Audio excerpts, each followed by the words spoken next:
Today, November 29th, 2024, the law of causality. Love all to become Buddha. The class of becoming a saint, right thinking, right speech, part 71, continues to present to life teaching 2033, question 2033, miracle 233, how to build a communist society, the virtue of the saints, part 35. Question 2033. And today, we honor the wish of our respected teachers who are renowned worldwide along with the Buddhas who are creating communist society environments, holy ethics, the law of causality. Loving all to become Buddhas, try our best to join hands to helping the humanity, which also means saving our mothers and fathers from our distant past. To understand better the question 233. Why is it that throughout history, there has been no scriptures, no environment guiding the class of right livelihood? And which profession sows the most genuine, sacred, and blessed to save generations to come? All the saints in the world, all the teachers who have a connection to know about the true Dharma, and all the scriptures that accurately represent the true Dharma, confirm that, to attain enlightenment, one must go through the Noble Eightfold Path. The content of the Noble Eightfold Path is fully present in the 2000 Foundations of Holy Ethics, meaning that to achieve enlightenment, one will awaken and correctly answer at least 2000 questions, which translates to living happily together with at least 2000 foundations of holy ethics. Except in special contexts, where a master of enlightenment with a connection may guide the practice of 1 in 8 classes or only impart one of the most noble practices, one of the most sacred foundations of ethics, according to its characteristics, such as the Ethics Foundation, the practice of 16 words of happiness or 49 words of self-enlightenment Buddha. And here's the summary. 2000 teachings, 2000 questions about the right view class, 70 teachings with hundreds of truths about the right thought, right speech class. And among the more than 2000 teachings, there are many teachings about right thought, right speech. When the conditions are right, the law of cause and effect will compile everything thoroughly, clearer. And the law of causality loves all to become Buddha compiled like this temporarily according to the conditions of human life, always considering the right view class as the first class, the most important class, if stated otherwise. So many teachers will waste their time debating theories, which will harm parents by expressing a deadly ego. It won't help anything. When the merit of human life is abundant, the law of causality will demonstrate more clearly why the right thought class is the first class, the most important class that determines the attainment of enlightenment. If that's not the case, then the teaching of the Buddha that the mind creates everything is wrong, which means that the teaching the mind precedes all knowables is wrong, and the universal truth that everything created by intention is wrong, everything created by thought is wrong, and everything created by right thought is wrong. Even the most important theory from all the scriptures in the world, the Noble Eightfold Path, if it's wrong, then what else could be incorrect? Is that not the truth? The theory of the 12 links of dependent origination is incredibly important. If we say something different from the scriptures, it will do a lot of harm to the teachers, mothers, fathers, and will show the ego of death. Eventually, blessings of humanity will be abundant, and the law of causality will demonstrate clearly why there are 12 entrances to the path. As the scriptures state, ignorance leads to actions, and actions lead to consciousness. Why is it wrong to write like that, so that actions should lead to karmas?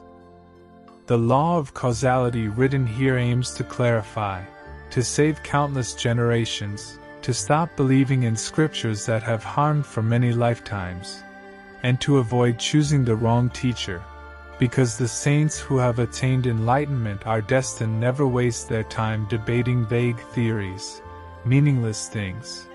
If there is enough cause for debate, it should only focus on one thing, that is to prove the daily practices of our faith are the most sacred in this human life, to help people practice right away, to demonstrate the Buddha's mind, the sacred mind right away, to transform karma right away, to attain liberation right away.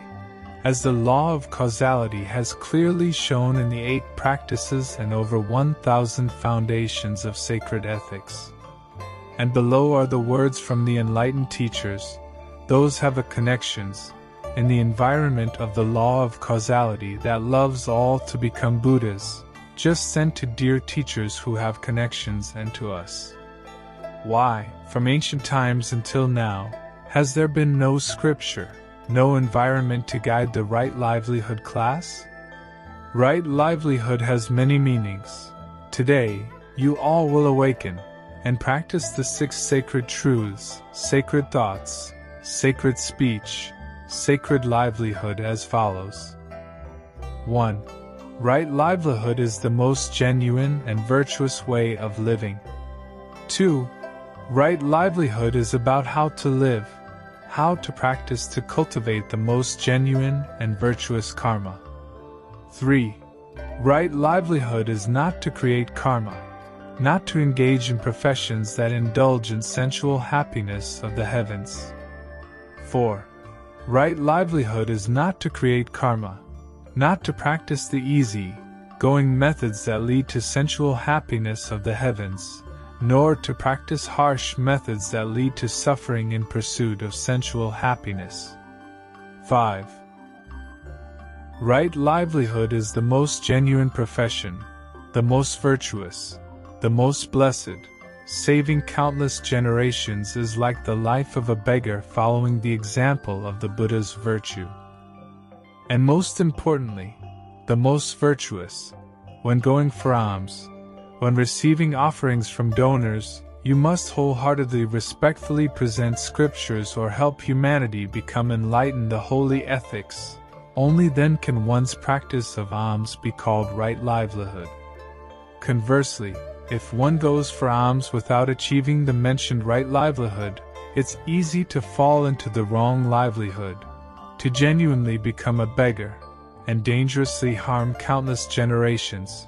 For example, when going for alms, receiving offerings from kind donors without helping them achieve enlightenment in the ethics that escape suffering, and instead leading them to live by principles that bring more suffering. Making humanity misunderstand the phenomenon or leading humanity to practice extreme asceticism, harming countless generations, suffering, even more suffering, truly a sin for all eternity. 6. Right livelihood encompasses every gesture, action, walking, standing, lying down, sitting, thinking, speaking, working, eating, abiding, all following the dignity of the Blessed One, all undertaken with virtuous intention, subtle intention or focused thought, to avoid creating lowly karma, such as the 10 right livelihoods that follow. 6.1 When I walk, I know I'm walking in peace and joy, not creating karma that tramples on my companion, the Great Being. When I walk, I know I'm walking with the right posture, I'm walking in right action, not creating harmful karma for the great beings. 6.2 When I stand, I know I'm standing in peace and joy. And I know I'm standing with the right posture, I'm standing in right action, not creating karma that tramples on my companion, the great being, or tramples on the grass companion. 6.3 When I sit, I know I'm sitting in peace and joy. And I know I'm sitting with the right posture, I'm sitting in right action, not creating karma by sitting on my companion, the great being, or sitting on the grass companion. 6.4 When I lie down, I know I'm lying down in peace and joy. And I know I'm lying down with the right posture. I'm lying down in right action, not creating karma by lying on my companion, the great being. 6.5 When I think, I know, I'm thinking in peace and joy. And I know, I'm thinking in the right action, wholeheartedly thinking about how to live most virtuously. If I'm not thinking of how to live virtuously, then I know very well that I'm being deeply disturbed by the spirit of illusion. I'm thinking, I'm living in wrongful action, even if the thoughts bring happiness to others. But that happiness is sought for fame, for sensual pleasure, for ascetic suffering. Then it's still wrongful action. 6.6 And when I talk, I know, I'm speaking in peace and joy. And I know, I'm speaking in right action, I'm saying following the sacred moral principles. If I speak contrary to the sacred moral principles, I know I'm speaking in wrongful action. 6.7 And when I work, or labor or engage in activities, I know, I'm practicing in peace and joy. And I know, I'm practicing in right action. For example, before I begin the practice of the blooming kitchen, or before I tidy up the garden, I will set my intention similarly as, I earnestly wish that all living beings in food, or near the kitchen, etc., will move elsewhere so that I can practice the blossoming kitchen tomorrow without causing harm to them. And if I unintentionally harm them, I sincerely wish for them to be reborn as humans and be connected with the Holy Ethics Foundation. I pray to offer my support and offerings to them forever. The boat of cause and effect is born. The law of cause and effect is born. With the holy verse of 7 lines. 49 bows to the saints. 49 words of humility. 49 words to become the solitary saint. The enlightened ones know it all. If living doesn't work out, we'll return to the cold land. If you live well, you'll resonate with the Holy Land. The path of karma is now crystal clear. No need to worry anymore about anything at all. The boat of karmic people is born. The law of cause and effect is born. With the holy verse of 7 lines. 49 bows to the saints. 49 words of uniqueness. 16 words to end suffering. 16 words of happiness. Has revealed everything. Has spoken it all. Will be immortal forever. Will save countless generations to come. Happiness forever after.